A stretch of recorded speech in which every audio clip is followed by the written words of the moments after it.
دیکھیں گے. آج ہمارے ساتھ موجود ہیں the one and only the name of decency جناب فرحان شبیر صاحب. السلام علیکم فرحان بھائی. وعلیکم السلام. کیسے ہیں آپ؟ ٹھیک ہیں؟ خیریت سے ہیں؟ جی الحمدللہ. فرحان بھائی آپ بتائیے گا مزاج کیسے ہیں؟ بالکل ٹھیک، اللہ کا شکر ہے، فرسٹ کلاس، بہت بہترین، اللہ کا کرم ہے. ماشاء اللہ. فرحان بھائی میرا یہ جو پروگرام ہے اس کا پورے کا پورا جو میں نے اس کا ایجنڈا بنایا ہوا ہے کہ جس مہمان کو میں بلاتا ہوں وہ اپنی زندگی کا تعارف جو ہے، وہ اپنی شخصیت کا تعارف جو ہے، میں اس کی زبانی سنتا ہوں. تو اس لیے میرے جو دیکھنے والے میرے ساتھ شامل ہوں گے، ہمارے ساتھ شامل ہوں گے، ان کو ایک تو میں پیار بھرا سلام پیش کرتا ہوں اور امید کرتا ہوں کہ وہ جہاں پہ بھی ہوں گے خوش و خرم ہوں گے، ہنستے مسکراتے ہوں گے اور اپنے کام کو خوبصورتی کے ساتھ کر رہے ہوں گے. وہ سننا چاہتے ہیں کہ فرحان شبیر صاحب جو آج میں لائیو لے کر ان کے لیے آیا ہوں وہ اپنا تعارف پیش کریں ہمارے ساتھ. یار تعارف تو یہی ہے کہ بس پاکستان کے شہری ہیں، میرا کراچی سے تعلق ہے اور جی پیدائش سے ہی آپ کہہ لو، اور سارا کچھ کراچی میں ہی ہوا ہے، تعلیم سے لے کے سب کچھ.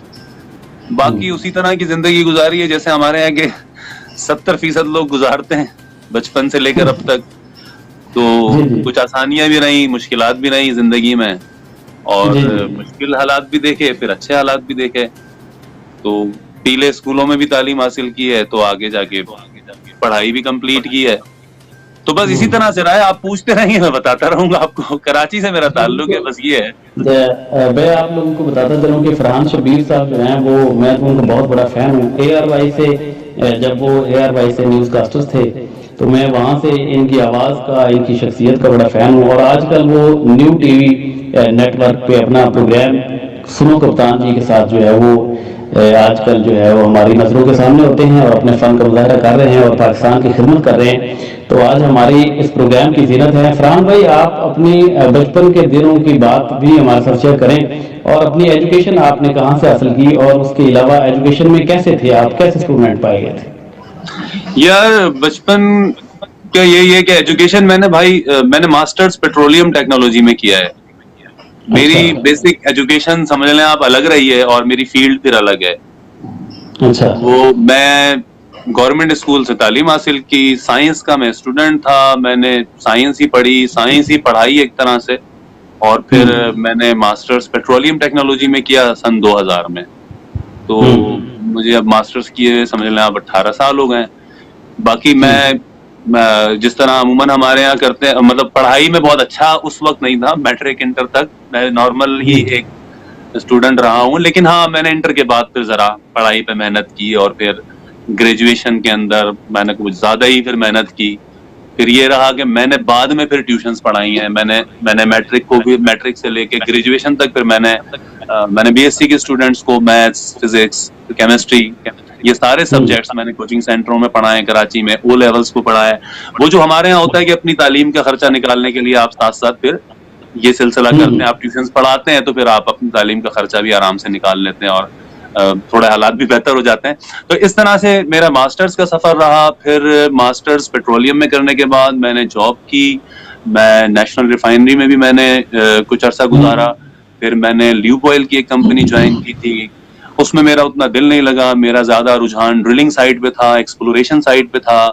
تو پھر میں نے وہ جاب چھوڑی. اتنے میں مجھے وہ نیوز کی ایک طرح سے آپ کہیں کہ انڈس نیوز میں اس وقت اینکرز کی ضرورت تھی اور ہمارے ایک دوست وہاں پروڈیوسر بھی تھے. انہوں نے کہا کہ یار آپ چلیں آڈیشن آپ بھی دے دیں جب تک آپ جاب ڈھونڈ رہے ہیں. تو میں پھر جب میں نے آڈیشن دیا، میرا آڈیشن اچھا ہوا اور سلیکٹ بھی ہو گیا میں.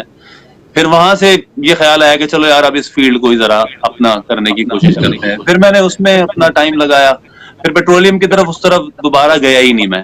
اور بعد میں نے پھر LLB بھی اپنا داخلہ لیا اور 2 سال میں نے اس میں گزارے، لیکن میں وہ کمپلیٹ نہیں کر پایا. کچھ گھریلو مسائل آ گئے بیچ میں اور پھر گیپ اتنا آ گیا. بس اس طرح سے گزری ہے ایجوکیشن، یہ ماسٹرز پیٹرولیم ٹیکنالوجی. اور پھر اب میڈیا کے ساتھ اتنے عرصے سے رہتے ہوئے ایک طرح سے وہ جرنلسٹ ہی ہو گئے، ایک طرح سے صحافی ہی ہو گئے. بالکل یہ رہا ہے. اچھا، بہت سارے لوگوں سے جب ہم پوچھتے ہیں یا انٹرویوز سنتے ہیں تو وہ کہتے ہیں کہ میں حادثاتی طور پہ جو ہے وہ جرنلزم میں یا ٹیلی ویژن میں آ گیا یا فلموں میں آ گیا. تو کیا یہ جب آپ آڈیشن دینے گئے تھے، ابھی تو آپ نے سادہ سی بات بتا دی، اس کی کچھ پریکٹس کرتے تھے، کچھ شوق تھا، گول تھا، کیا مطلب اس میں؟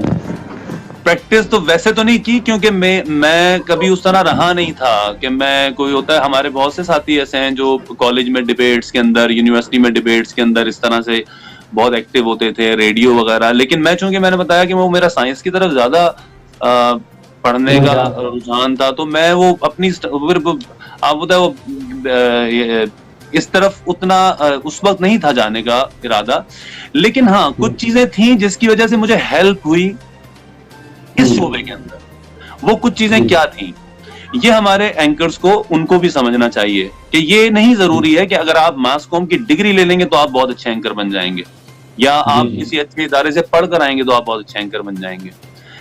एंकर बनने के लिए 2-4 चीजें तो पहले बेसिक एक होती हैं कि वो अगर हो तो अच्छी बात है, उसमें आपको प्लस पॉइंट्स होते हैं। एक तो टीवी है तो जाहिर सी बात है आप प्रेजेंटेबल पर्सनैलिटी होनी चाहिए। आप टीवी चूंकि देखा जाता है फिर सुना भी जाता है, तो आपकी आवाज भी बेहतर होनी चाहिए।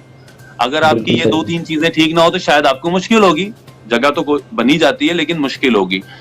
तीसरी चीज फिर ये होती है इसमें कि आपको, आपकी उर्दू कैसी है। अगर आप उर्दू के लिए जा रहे हैं तो आपकी उर्दू ही अच्छी नहीं है तो फिर आप कैसे न्यूज कर लेंगे। आपकी आवाज अच्छी हो, आपकी शक्ल भी अच्छी हो, लेकिन अगर आपकी उर्दू अच्छी नहीं है तो भी आपके लिए मसला होगा जिस जबान में आप कर रहे हैं।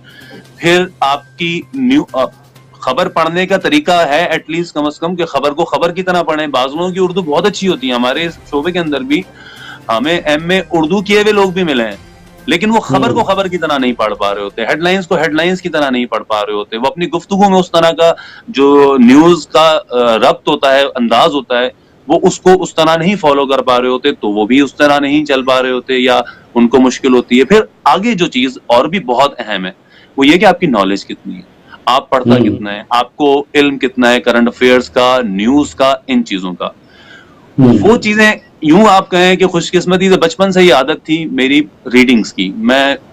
मुझे नहीं याद पड़ता, मैं पता नहीं कितने साल की उम्र से मैंने कहानियों से, नॉवेलों से, डाइजेस्टों से, फिर बढ़ के आगे साइंसी किताबें या साइंसी मज़ामीन, और फिर ये पॉलिटिकल। जब मैं बीएससी वगैरह में भी था तो मैं कॉलम जरूर पढ़ता था, मैं अखबार जरूर पढ़ता था। उस लिहाज से तो शौक था, लेकिन वो नहीं था कि किसी दिन जर्नलिस्ट बनूंगा या मैं एक जनरल नॉलेज होनी चाहिए, अपने मुल्क के हालात का पता होना चाहिए, थोड़ी हमें हिस्ट्री पता होनी चाहिए। तो उस लिहाज से मैं किताबों का शौकीन था। मुझे मेरे कितने ही कराची के अंदर समझ लें आप कबाड़ी है जो पुरानी किताबें बेचने वाले होते हैं, वो एक तरह से बाकायदा जान पहचान हो गई थी। वो रख लिया करते थे मेरे लिए किताबें कि यार ये इसका, हाँ ये इन मौजूआत पे फरहान को चाहिए होती है। तो मेरी तो बड़ी अच्छी दोस्तियां सी हो गई थी उन लोगों के साथ कि बैठ के चाय पीना और फिर किताब ले लेना उनसे जाके। ये एक आदत ऐसी रही जिसका मुझे फायदा हुआ। मेरी चूंकि मैं उर्दू अच्छी हो गई इन्हीं डाइजेस्टों से, नॉवेलों से, कहानियों से, आगे किताबों से, तो उर्दू का मसला नहीं रहा। अखबार और कॉलम के पढ़ने से ये फायदा हुआ कि अखबारी जो जबान होती है या जो आपको टीवी पे जिस तरह की जबान इस्तेमाल करनी चाहिए, तो वो आपकी वोकैबुलरी, आपकी लुगत, आपके अल्फाज बेहतर हो जाते हैं, आपके अल्फाज का इस्तेमाल बेहतर हो जाता है। फिर मुझे एक और जो बेनिफिट हुआ या एडवांटेज हुआ वो मेरी टीचिंग की वजह से हुआ कि मैं पढ़ाता था कोचिंग सेंटरों में, ट्यूशंस में, और अल्लाह का शुक्र मैं अच्छा टीचर था कि कोई स्टूडेंट मेरे पास आता था अगर मैट्रिक का, तो फिर वो इंटर के बाद ही वो जाता था आगे, छोड़ता था। तो वो जब आप टीचिंग प्रोफेशन में होते हैं, जब आपके सामने 25-30 बच्चे बैठे हैं और आपने उनको एक मौजू समझाना हो, एक आपने फिजिक्स का कॉन्सेप्ट है, समझ लें न्यूटन्स लॉ, आप उनको समझा रहे हैं, तो आप हर बच्चे के दिमाग के लिहाज से आप मिसालों के साथ चलते हैं और आपकी कोशिश होती है कि इस चीज को मैं कितना आसान तरीके से समझा सकता हूँ। तो वो चीज जो थी ना, बोलने का थोड़ा अंदाज कह लें आप या गुफ्तगू का, वो मुझे अपनी टीचिंग से आ चुका था। तो मेरा ऑडिशन बहुत अच्छा हुआ था। वजह यही थी कि वो मुझे कोई झिझक नहीं हुई कैमरे के सामने, कि मुझे लगा कि जैसे मैं क्लास मेरी बैठी हुई और मैंने उसके सामने अपनी गुफ्तगू करनी है, मैंने खबर पढ़ दी, तो मेरा ऑडिशन काफी अच्छा हो गया था। उन्होंने मुझे कहा कि आप आ जाएं और 8-10 दिन थोड़ी प्रैक्टिस कर लिएगा प्रॉम्प्टर वगैरह के ऊपर, और फिर उसके बाद जो है ना वो शुरू हो जाएगा सिलसिला। तो फिर ऐसा ही हुआ, 8-10 दिन की प्रैक्टिस भी हुई थोड़ी, और उसके बाद वो मुशर्रफ साहब का दौर था, जनरल मुशर्रफ ने इलेक्शन कराने का ऐलान किया हुआ था। इलेक्शनों की ट्रांसमिशनों से लेके फिर बाकी चीजों में इसी तरह से आगे बढ़ते चले गए। ये हुआ है सारा सिलसिला। ये इंडस तक का सफर था। उसके बाद आप पूछेंगे अगला सफर बताऊंगा मैं आपको।